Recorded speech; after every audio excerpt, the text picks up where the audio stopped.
Bom dia. This video is just going to be an update video on the property. It's going to be about two different things. Things that we still have to do and things that we've done. And I'm just going to show you quick clips of little things that we've done and talk about the things that we need to get done still. So let's start here in the garage with the wood pile. About a week and a half ago, the wood pile came out to here. I basically took all the wood and started going through it, and what I was doing basically is sifting out all of this sawdust. And I'll show you a short video clip of the little sifter that I got or made. And I basically have been trying to get the sawdust out, and the good thing is we take the sawdust and put it in big bags, and those bags are used for, the sawdust is used for the chickens. And so this is the bag here, and inside there is the sawdust that I've been getting. I've already gotten 5 bags. This will be the 6th, and our wood pile is now significantly reduced and also stacked up. So the more we use of this, the less I have to move down to the shed. Okay, planting. We're still planting fruit trees. We're still planting ornamental trees, flowers, things like that. It's taken us a while, but some of it had to wait for projects to get done. What do we still have to plant? Well, right here we have a big coconut tree. Some fruit trees here on the side. This tree and that one right there are flowering trees, and they have this beautiful white purple flowers, and predominantly during the winter months down here, which is great. I think there's some avocado here. We still have about 10 palm trees that we need to get in the ground, and then down and around in here there's some small just ornamental flowers that need to be done yet. And Maya and Oreo, the new cat, have became really good friends. They play until somebody gets mad, and then there's a fight.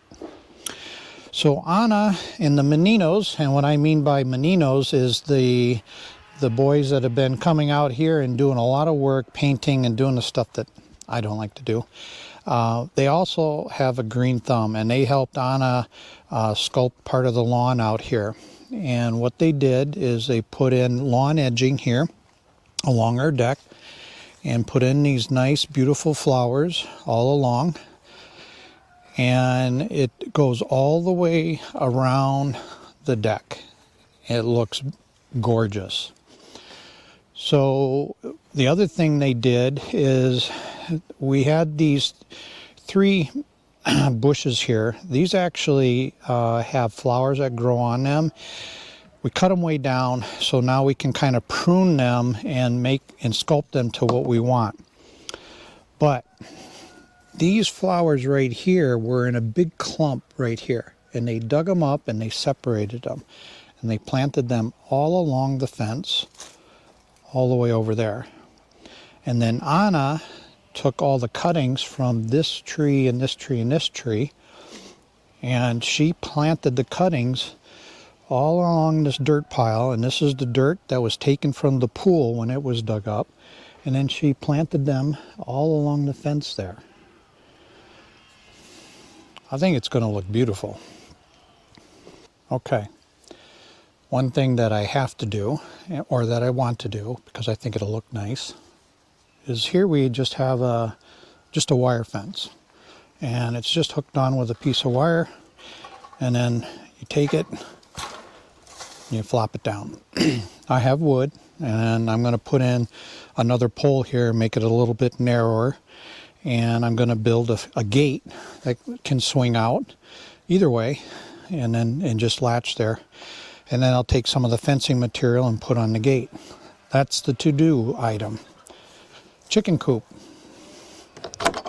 Chicken coop's not done. Here's some of the bags of sawdust I was telling you that I collected from all the wood that I was doing. And basically I need to put up a nesting box over here for the chickens.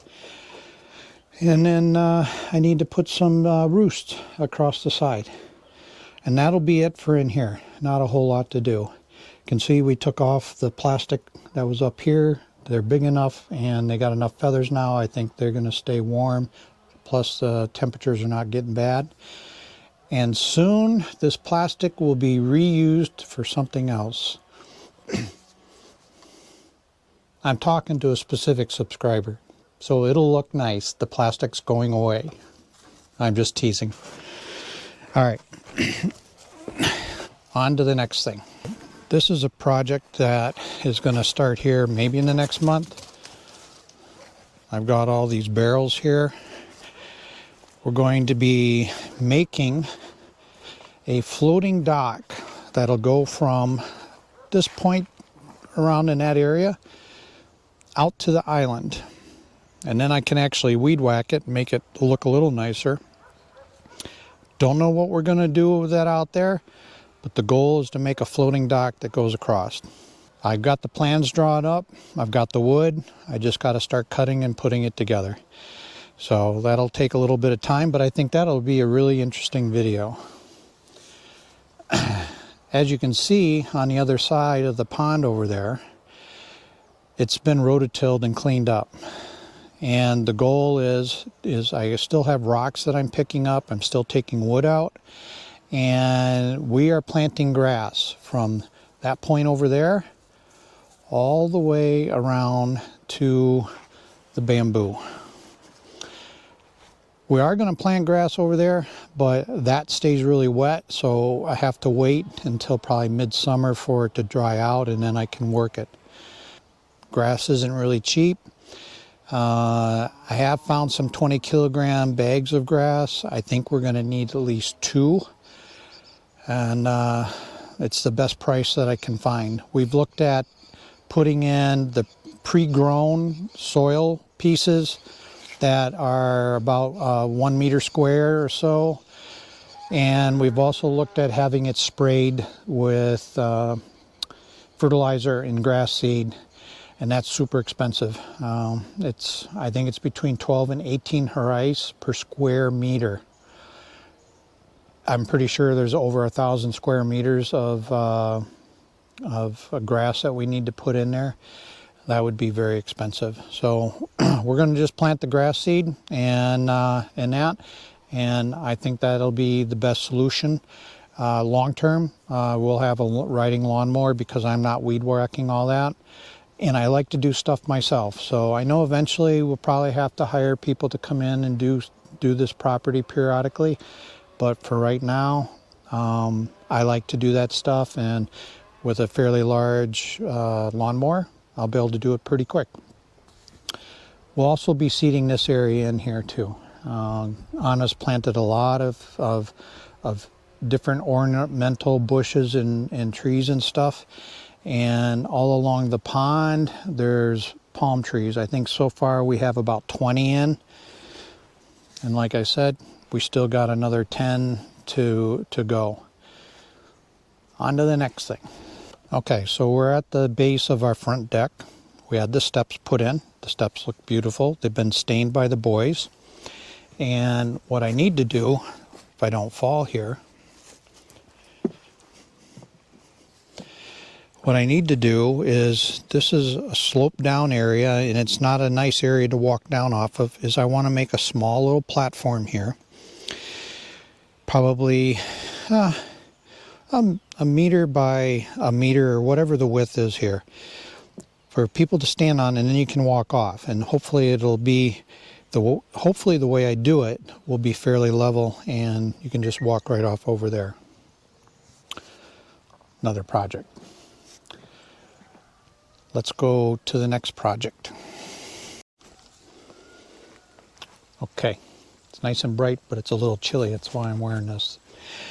So our big pond is fed from our small pond. There's the small pond. There's the big pond. and the water goes right here. So what I want to do is there are a couple spots where it drops down here, goes a little further, drops down, and another spot drops down, and that big root thing is going to go away.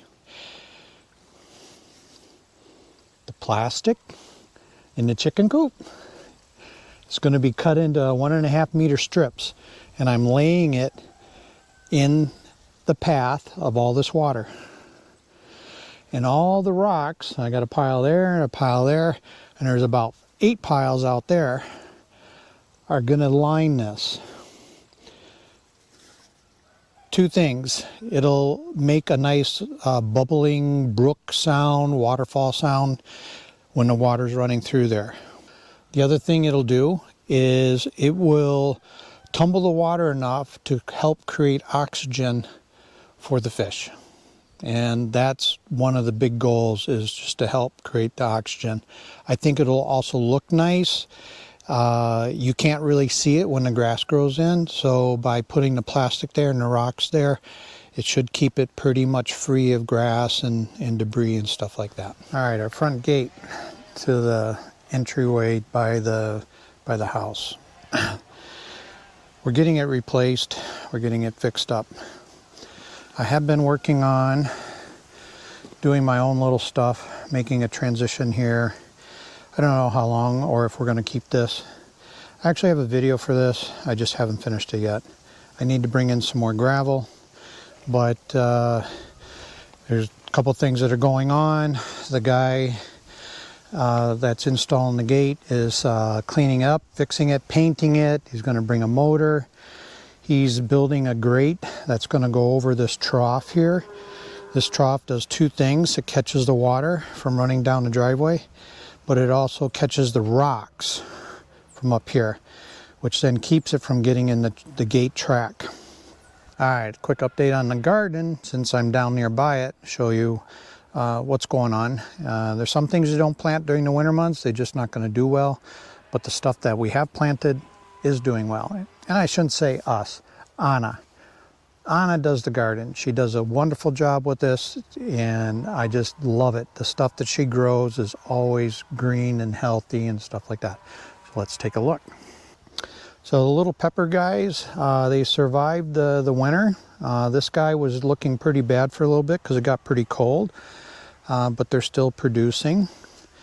We have broccoli, and we have cabbage. And the broccoli's doing okay, but I think we should have took off the sunshades, and I think it would have done better. We have over here onions that Anna has started. It's just a different kind. There we got some beets.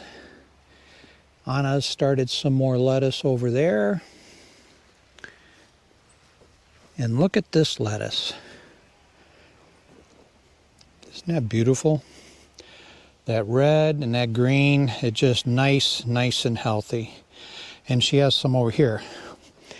Now, I don't remember this name of this stuff. It starts with a C, C-H, but this stuff is really tasty. It's actually sweet, but it's like a form of lettuce.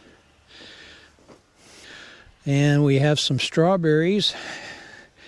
The birds are having a little taste here and there, but they look really good. And I believe this is her kale plants over here. You know, we had red potatoes planted, but she also planted yellow potatoes. And they're actually doing really good. Not getting a lot of sun. They'd probably be doing better, but I think they're doing great for considering how long they've been in the ground. So that'll be nice. I love yellow potatoes. I like the reds too, but I like the yellow the best. Okay, I'm down by the shed, the small shed by the garden. I've done some stuff. I put up a couple hanging brackets to get the tools up off the floor. I put hangers up for the weed whackers, brush cutters. I need to put shelves up over on that side and this side to get the rest of this stuff up off the floor. It's not that everything has to be off the floor, but it just makes it easier to move around and put stuff in there because, one, the rototiller is going to be stored in here. So what does that mean? That means I need to build a ramp that needs to go up there. But we need some dirt brought in.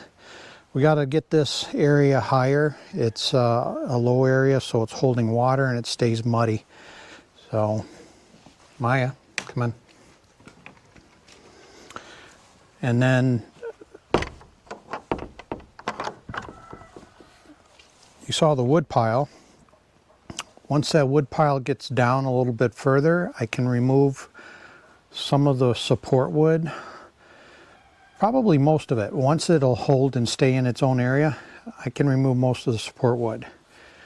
Gonna put it at least 2 pieces across the back and 2 pieces over here, because this is where we're going to store the wood in this area.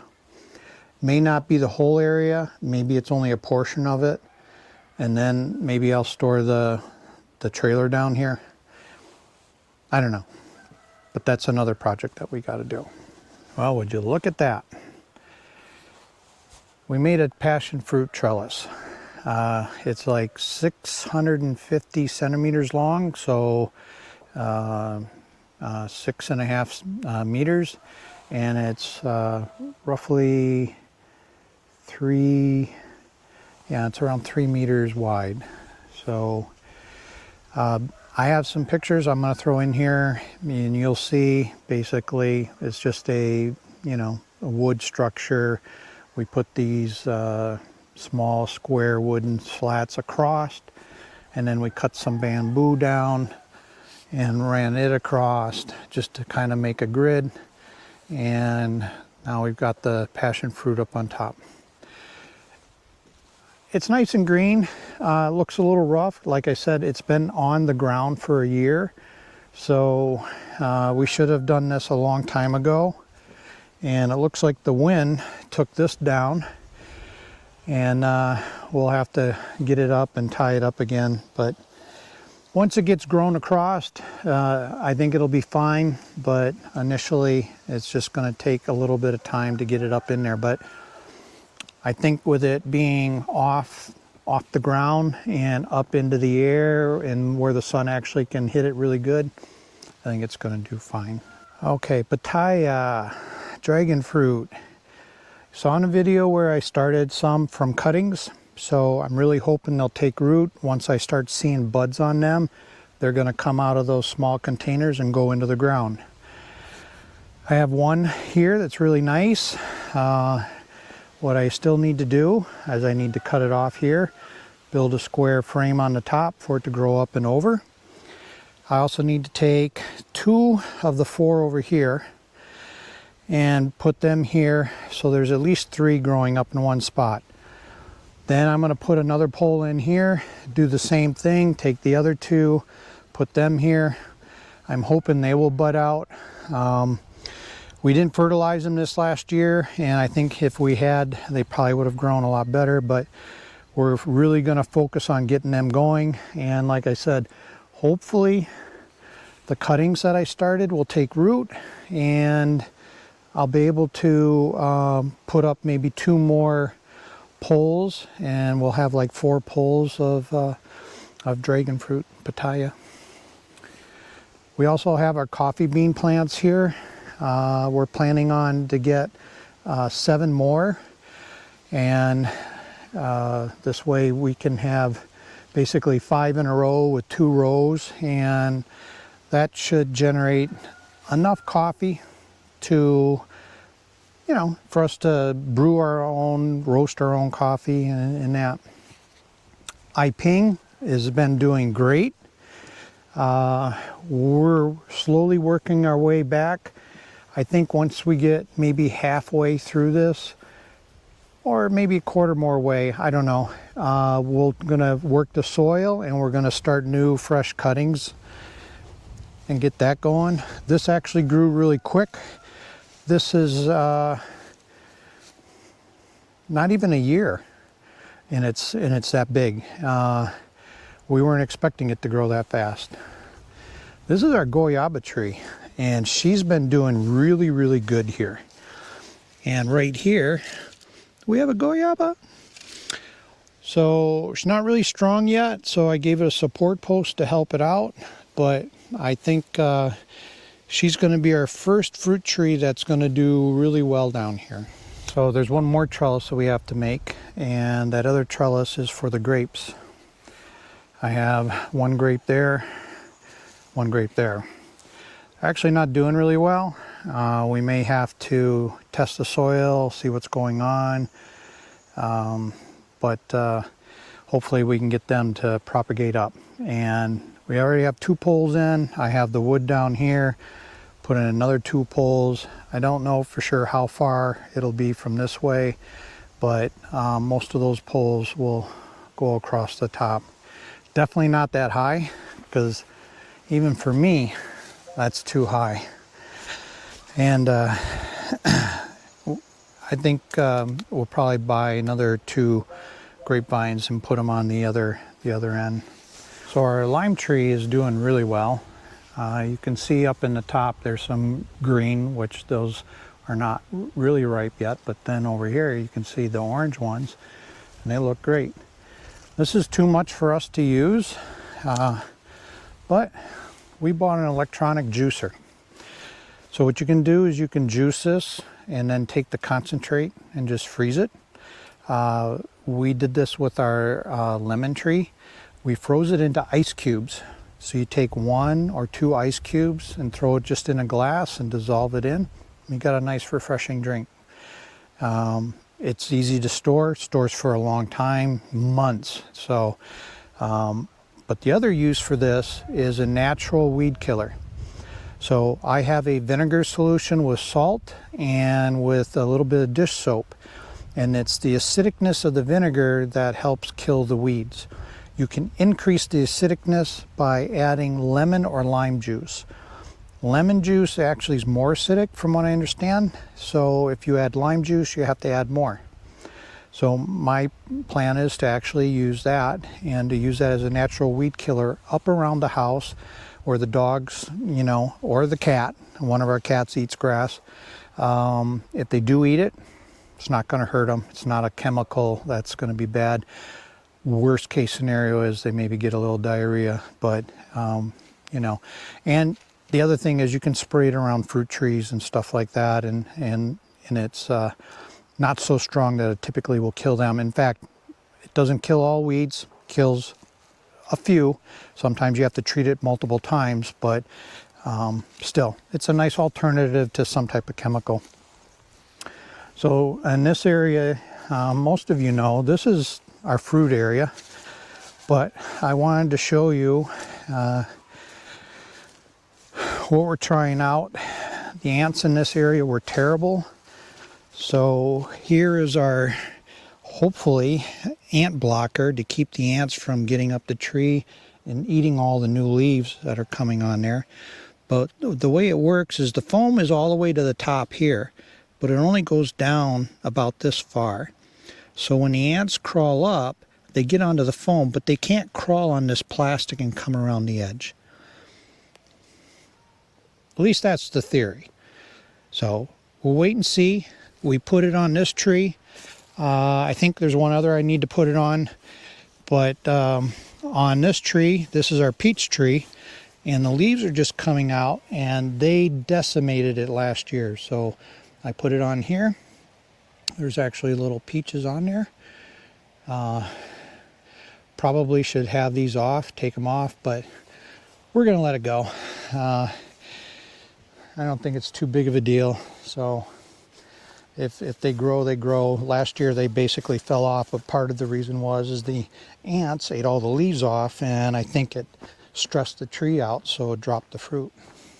So a few months back, our neighbors came to us, Carlos, great people, just love this guy. He's the one that's got the vacas on our property, which helps keep the grass down. He came and said, what are you going to do with the eucalyptus trees that you got? We were like, what eucalyptus trees? When we bought the property, we were not aware we had eucalyptus trees. So it turns out on the back corner next to the river, there's a field area over there that had quite a few eucalyptus trees on there. So he said he would be willing to cut them down if we would split the cost of selling the wood with him. And we said sure, because I can't do it. I don't know how to do it because they strip the bark and stuff like that. So they've been doing it. Look at this pile. And this is high because this is me. So, and there's another pile down there. We'll go down there and take a look. So here's the other pile. And it's pretty tall too. Where I'm standing is pretty much level, and it's probably a foot higher than me. So, and this isn't all the wood. This is just what they stacked for when the truck comes again. I think they've taken 2 or 3 trucks out already, you know, with wood. A big shed up here, this big guy. In the top, I did a couple things, and I got a video for that, but it's a dark video. And what do I mean by that? It's dark up there, so the lighting's not great, and it's not going to be the greatest video when it comes to being able to show things, but I tried to lighten it up as much as I can. But we have wood up there because we use it for extra storage, things that we don't use on a regular basis. Christmas lights, Halloween stuff, suitcases are stored up there, pet containers are up there. Anyways, the wood was just laying up there. So when you walked on it, it would like flip-flop. And if you fall through, you're going to fall through into the ceiling. The ceiling's not that strong, so. And the other thing I did is I added 2 more lights to my side of the woodworking area because it's too dark in areas, and I was constantly moving around in circles when I was writing on the wood to see where I was writing. So that's pretty much it. That's the update. Gives you an idea of some of the projects we've been doing that have been off camera, but also some of the stuff we still have to do that I plan on showing you in the future and that. Well, thanks for watching. I appreciate my subscribers. Click like and subscribe and leave a comment. Ciao.